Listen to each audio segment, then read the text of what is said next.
In today's video, I'm going to teach you how to change and add time zones in Outlook. We'll walk through this in the web version of Outlook so you can follow along from any browser. This is especially helpful if you work with teammates in different regions or you travel and want your calendar to show the right local time. Start by opening your web browser and heading to your preferred search engine.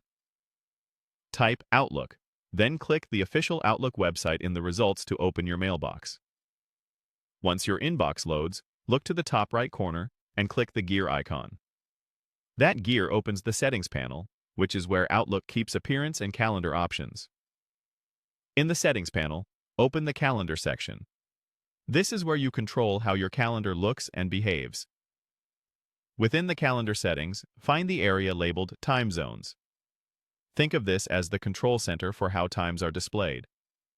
Your primary time zone affects how events are shown on your screen and when you create new appointments. Changing it won't change the actual meeting for other participants. It just adjusts how times display for you. To add another time zone so you can see two or more side by side, click Add Time Zone. A search box will appear. Type the name of a city in the time zone you need. It's best to choose a well-known city in that region. Major cities are tied to the correct time rules, including daylight saving changes. For example, selecting a city rather than trying to guess an offset ensures Outlook automatically updates if the region switches in or out of daylight saving time. After selecting the city, give this time zone a clear label.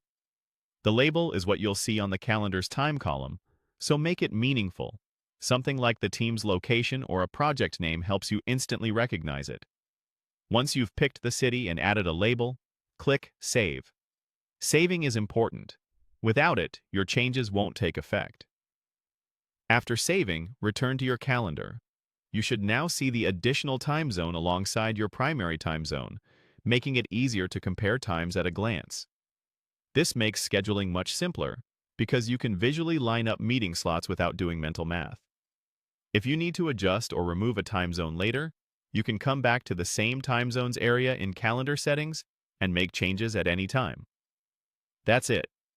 You've opened Outlook on the web, gone into Settings, navigated to Calendar, added a time zone by searching for a city, labeled it clearly, and saved your changes. Thanks for watching and happy scheduling.